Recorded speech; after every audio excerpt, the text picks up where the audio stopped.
Y bien, estamos con Hernando de Soto, a quien hemos invitado a raíz de este artículo largo, mini ensayo, digamos, que publicó en El Comercio hace 2 o 3 semanas, que se llama La nueva clase media nació en Ayacucho, un título sugerente que me imagino que se refiere, es una, digamos, una formulación simbólica, ¿no? más que absolutamente fáctica, pero desarrolla toda una tesis en el artículo acerca de cómo así fue que se derrotó a Sendero. Y la tesis principal es, a mi juicio, la de que fue derrotado porque Sendero logró ser incorporado de alguna manera a la legalidad, a la formalidad, y entonces el Estado pudo armar a Sendero Luminoso y Sendero, bueno, la verdad es que pudo armar, perdón, a las rondas campesinas, y fueron las rondas las que derrotaron, como sabemos perfectamente, a Sendero en el campo. Hernando, buenas noches, ¿qué tal? ¿Qué tal, Jaime? Bueno, no sé si he resumido bien la tesis central, pero digamos, coincido en términos generales con la orientación, pero hay algunos puntos específicos que sí sería bueno discutir. Por ejemplo, tú señalas que fue un convenio con Estados Unidos el que permitió, digamos, incorporar, identificar a las comunidades, a las rondas campesinas y finalmente armarlas. Y antes de eso, que el problema era que eran ilegales y que por eso no se las podía armar. Dices, en el 88 los campesinos ya tenían claro que la raíz de sus problemas era la ilegalidad de sus organizaciones. Ser ilegal en tiempos de guerra suponía graves problemas, no tenían una protección legal, no podían portar armas. Ahora combatían solo con lanzas, ondas, cuchillos y algunos con escopetas artesanales. Comencemos con ese punto específico.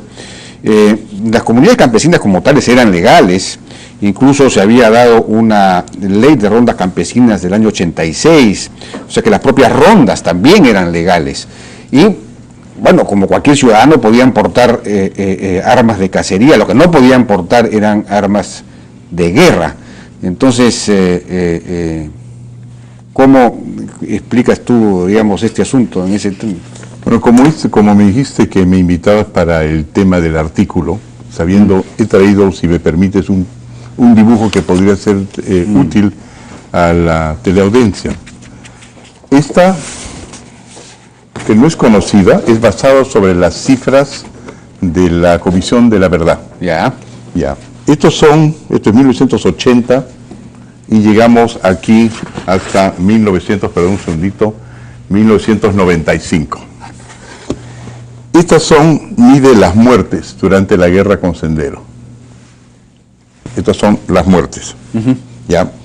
Y la línea amarilla traza las muertes de campesinos, las personas en el sector rural del Perú. Ya. Y la azul, las muertes en Lima. Ya. Y como vamos a ver, todo lo que Sendero hizo en Lima y que nos disgustó era solamente 2% del presupuesto, 2% de las muertes. Claro. Ya. Es decir, que la guerra contra Sendero es esencialmente una guerra rural, Claro. del campo a la ciudad.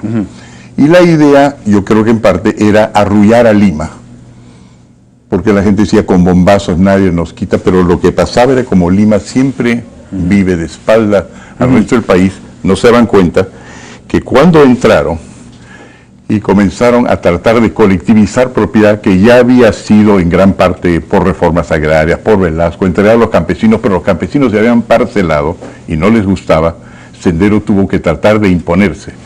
Y es en ese momento que trata de imponerse que ven cómo suben las muertes en todo el trapezo andino. Es decir, mueren 20.000 personas que se resisten a Sendero.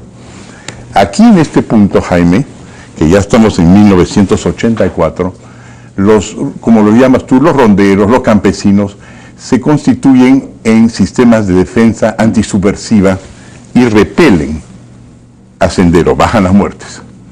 Sendero, ya llegado a 1987, ha aprendido un par de cosas, se financia mejor, regresa y toma aproximadamente el 60% del territorio peruano. Cuando está en territorio peruano, el Departamento de Defensa de los Estados Unidos y la RAND Corporation, que tú sabes su especialidad es inteligencia militar, le dan al Estado peruano aproximadamente 1 a 2 años antes de que Sendero tome el Perú. Entonces la pregunta es, ¿cómo llegamos a un punto en el cual efectivamente se derrota Sendero, se bajan las muertes en el país, y cuando se lo agarra a Abimael Guzmán ya ha sido derrotado Sendero en 80% del país? ¿Cómo se llega a eso? Y la respuesta va más o menos en este sentido, que lo que tendrían, como tú decías anteriormente, los campesinos para defenderse eran hondas, cuchillas, tenían lanzones y algunas escopetas que se llamaban hechizos, que tenían un alcance de perdigones de 50 metros. Eso por un lado. Ellos, los campesinos, y con esto termino, tenían una ventaja sobre el ejército peruano que fue traído por el presidente Belaúnde a esas regiones ya en 1982, y era que sabían quién era agresor y quién no era agresor, mas no tenían armas. Las Fuerzas Armadas, por otro lado, tenían las armas, pero no sabían quién era el campesino y quién era Sendero. Y el resultado, por supuesto, fueron una serie de desmanes que no han debido ocurrir. Entonces, la pregunta es, ¿por qué durante 10 años no sencillamente se unieron las dos partes que estaban interesadas en unirse, el sistema político peruano, el Estado peruano, por un lado, y las Fuerzas Armadas con los campesinos, para no solamente poder hacer la guerra en forma civilizada, en la medida en la cual hay guerra civilizada, sino para tener ojos? Y la respuesta es que nadie se atrevía, porque internacionalmente se teme que haya ejércitos privados que sean narcotraficantes. Entonces hubo que hacer una serie de gestiones, y con esas gestiones... Pero hay una explicación para eso, Hernando, que se ha dado, y es que lo que rompe esa alianza que se podía estar construyendo entre el Estado, las Fuerzas Armadas y las comunidades en 1982 fue Uchurajay. Uchurajay, ese tremendo malentendido por el cual las comunidades, de alguna manera alentadas por los militares, en el sentido de que si pasan senderistas por ahí, organícense, defiéndanse.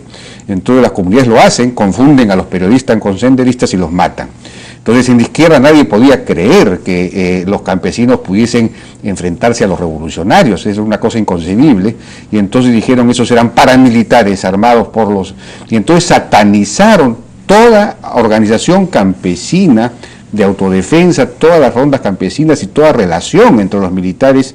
Entonces, eso se satanizó. Y hubo y los militares se inhibieron, y entonces adoptaron una posición reactiva. Cada vez que los atacaban, ellos reaccionaban de una manera violenta y barrían con todo sin distinguir. Esa es la explicación. Bueno, esa explicación podrías hasta regresar, por supuesto, donde Mao, 50 años antes.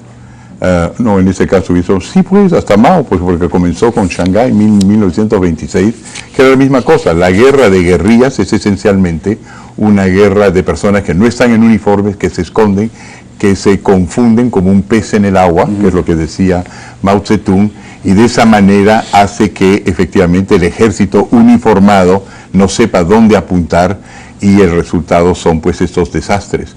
Pero lo que ocurre, pero eso ocurre no solamente en el Perú, no solamente con Uchurajay, eso ha ocurrido con el Vietcong en Vietnam, ha ocurrido en Camboya, ha ocurrido... Pero lo que quiero decir es que si no hubiese ocurrido Uchurajay, de repente esa alianza entre las Fuerzas Armadas y las comunidades hubiese sido mucho más... hubiera ocurrido mucho antes, ¿no? Quizás, pero aquí ¿quién es Uchurajay? Sí. Y ya cuando ocurrió Uchurajay, habían muerto aproximadamente 10.000 personas y nada ocurría. En todas esas palabras... No, ya las comunidades pues empezaban a organizarse. Está bien. Digamos que pedían el apoyo del Estado.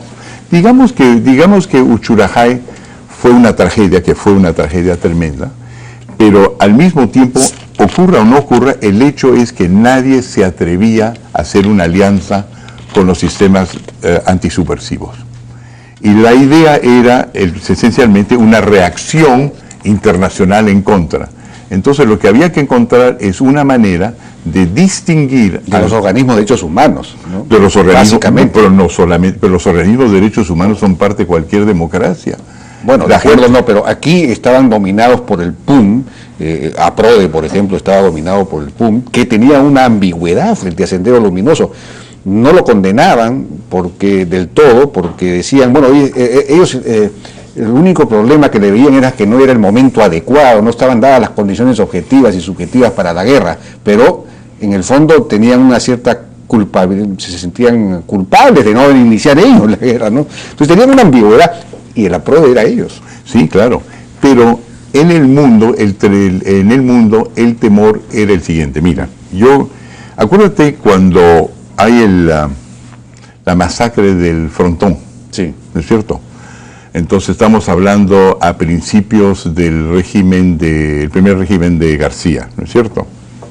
Y en ese momento él está emocionadísimo, ¿te acuerdas? Él no quería ver esa masacre, ¿no? Y inclusive tiene gestos dramáticos en público.